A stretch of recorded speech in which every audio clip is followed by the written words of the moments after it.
Welcome to the Pageantry PodCast. And today's very special Pageantry PodCast guest calling in this morning, the president of the American Miss Pageant System, Brenda Pollock. Brenda, good morning.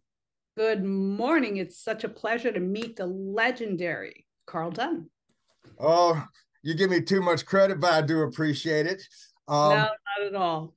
I am ready to jump into all things American Miss. If you're ready to amp it up. I am ready to amp it up. Tell us about the history of the American Miss Pageant System. So the pageant system started in northern Maine, and it was started by my mom, Theresa Pelletier, a woman who never had an opportunity to compete in any pageant. She was adopted as a child. And, she went through a lot in her life. She was born in Canada and was raised by her adoptive parents who tragically died the same day. So she had so much tragedy in her life. Pageantry came into Theresa's life when my youngest sister, Sharon Pelletier, competed in the, do you remember the national preteen system? Of course I do. Sharon competed for the title of Miss Maine. It was her very first pageant. And I'll never forget, my father and mother sat there. My father did not want Sharon to compete because he said, I'm not a doctor, so you can't win. And that's what he thought. And so my mother secretly signed Sharon up, got her ready. Of course, my father was there too, cheering her on. And Sharon won her very first pageant and represented Maine at nationals. But that opened up the whole world of pageantry. And my mother loved everything about it, all of the good, the glitz, the glamour, the confidence and everything. And she took all of that and created a system for Northern Maine, which became known as New England American Pageants. And here we are in 2023, carrying on her legacy. And of course, you're a legacy in the industry as well as I. How long have you personally been involved with the American Miss Pageant System? So I used to help her. I was my mother's right hand. So in 1986, when we started this, I was the one who was basically doing all of the computer work, the Facebook ads, doing all her marketing, setting everything up, getting everything ready. She was just the commander, but she had such a good vision. She was a type of woman that every year we'd buy her the Miss America pageant book, the infamous book you get in the mail with all the delegates. She would sit there in her quiet, having her cup of coffee, reading every profile, and every single year could pick out the winner. That's who she was. So I was always her right hand. She was the commander. And of course, we have a large family, so we'd all come in to help her. So we served as entertainment and MCs and, the grip team. We were the grip crew. But she was a commander of it.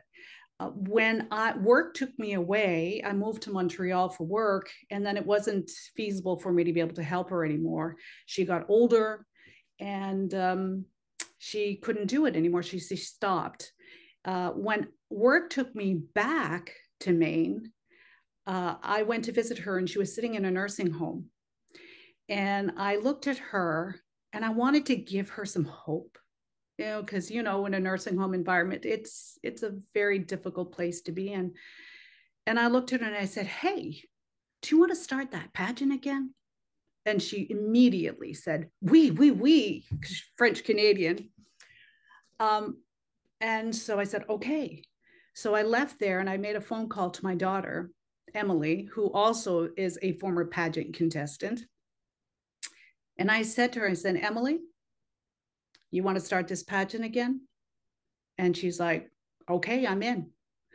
And I realized she helped so many successful women in the state and around New England to build that confidence that they needed to get in schools, to be successful in a job interview, to just get that confidence and that belief that they should use their own inner voice.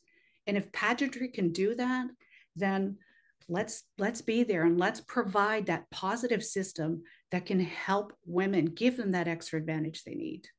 So here we are. I'm all in. I work full time. My daughter, Emily, is full-time on board as the executive director. And I even have my granddaughters helping out. Madison is a pageant girl herself. And she was putting together all these little crowns that we're going to be giving away in an event soon. That is excellent.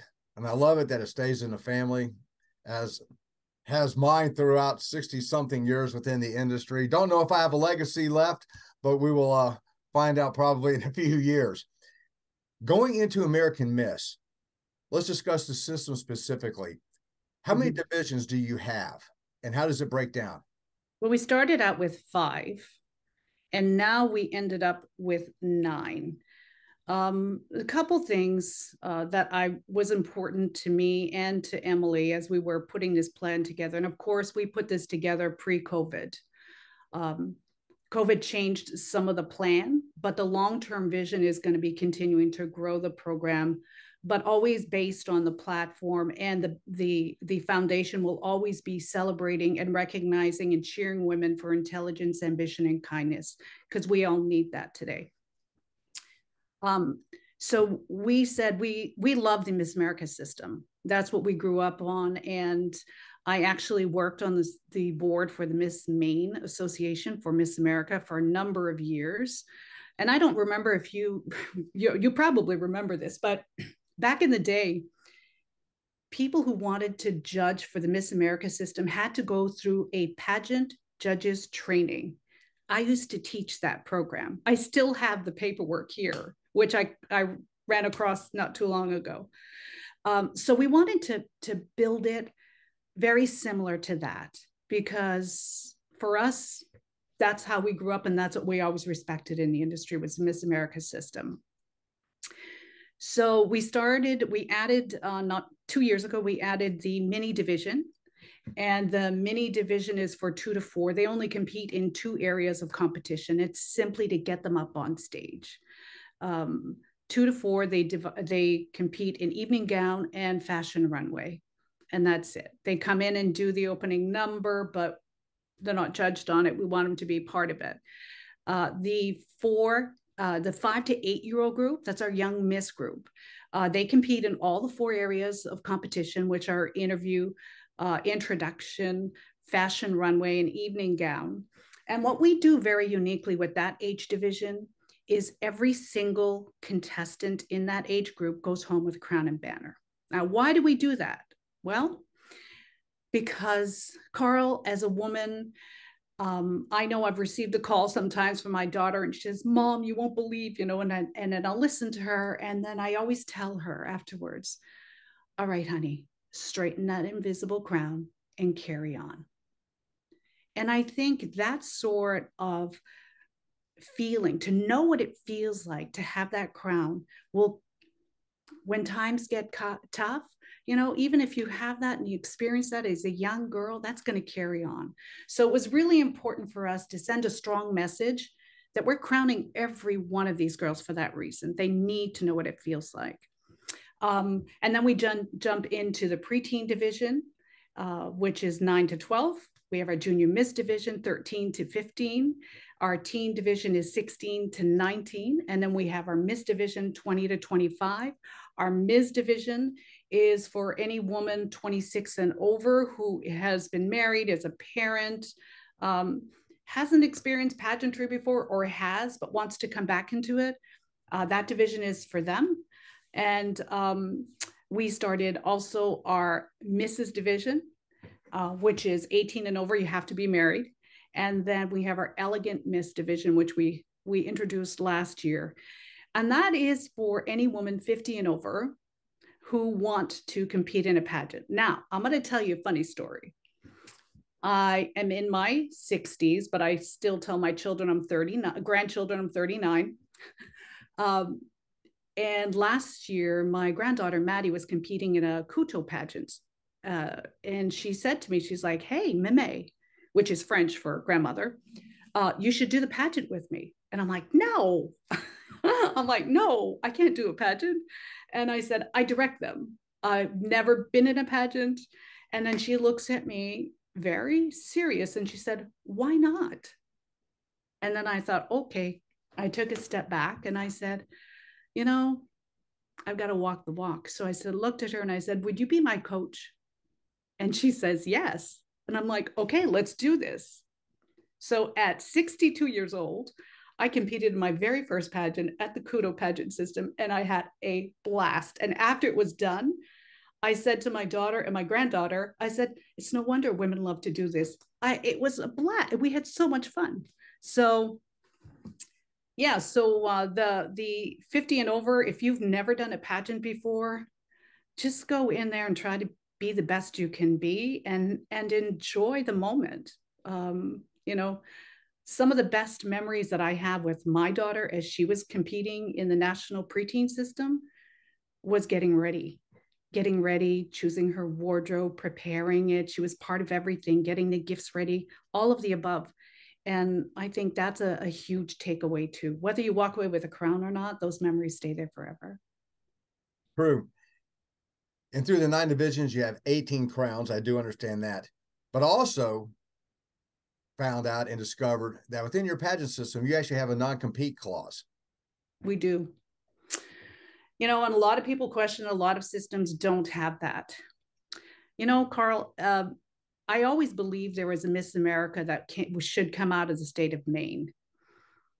The women that I have met through the pageant system, and I always say this is like, they're so smart, they're ambitious, they have a lot of substance. But what we don't have is a lot of pageant experience compared to some of the states, some of the southern states where you could have a pageant every weekend. And at the end of the day, when you're competing at that level, that additional layer of experience, on stage experience, is what you really need to be the most competitive. Now, have there been girls that have gone first time ever and win? Of course. But we believe that supporting pageants today and supporting other systems today can only bring a stronger and more unified light to pageantry overall. And I think we're going to be winners if we all can support one another in some way, shape, or form. And that's why we chose to encourage women to come and be, and we want to be part of their pageantry journey, whatever that is. So that was important to us. And in case our readers and listeners did not understand, you do not have a no compete clause, which is unique in some systems in industry, and I do congratulate you on that. What can someone expect while competing in the American Miss Pageant system? They can expect to have a very unique system. You know, from the time that they enter the pageant, you know, that's when they begin to prepare. But they receive a state crown and a state title, and they can begin to do good work right now. You know, having a crown on your head is one thing, but pageantry is about defining that crown and doing something with that crown, having the eloquence and recognizing that you have an opportunity to make a difference. That's a very powerful lesson. When we walk into the American Miss Pageant, first thing is they're greeted by someone from Shriners Children's Hospital. That is a really important part of our messaging and our purpose for encouraging community awareness and encouraging volunteerism. We start collecting a very small thing we ask delegates to do is save their can tabs. Save a can tab, bring them in. We donate all of that to Shriners Children's Hospital, and that the money raised from those can tabs helps to pay for transportation for families who have a patient at Shriners. It's very expensive to get into Boston and to stay in a hotel there. You know, and anytime a child has to go to Shriners, the majority of the time it's because of a severe accident. So that's one little piece that we do that makes us very different. We also ask delegates, if you choose to, bring a gift basket that you want to share at our country hoedown. And at the country hoedown, as part of it, Everyone gets to bid. Contestants and their families get to bid on this. 100% of those proceeds goes back to Shriners. So that's one part of it. This year, we've added a new event. We want them to have fun while they're here, make good friends, learn about pageantry. But one event that we've added this year is a VIP hockey night event with the Maine Mariners. So we have a suite right on the ice. We're going to have an opportunity to meet the players. One of our queens, national queens, is going to be doing the puck drop, and we're all going to be on the ice at the end of the game for a photo opportunity. And I think that's going to be a lot of fun. Competition time. We have Mikkel Reed, that's our pageant coach. She will be there as well, along with other folks. We have a photographer, Stuart Smith, that has joined us. Chona Bakaono, she is a renowned and really up and coming in the industry right now for fashion, and she's designing our opening number outfit. Chona just recently went viral for designing something for a beautiful dress for Gucci's granddaughter. So, and Chona is going to be here as well, giving us tips on fashion and choosing the best wardrobe for you. But at the end of the day they're going to have experienced a stress-free, fun-filled learning pageant experience that, whether you're in it for the long haul, whether this is your first time or your 10th time or how many ever, and whether you want to be Miss America, we want to be part of that, and we want to be able to have you have a takeaway that you can build upon. And I think that's really important for us as American Miss. And going back to the Shriners Hospital, in our previous conversations, my niece has been a Shriners kid for most of her life. So I do commend you and the system on that, because it's very close to my heart as well. Some people refer to pageantry as their sport. Do you agree with that? It can be. I remember when we started the pageant year one,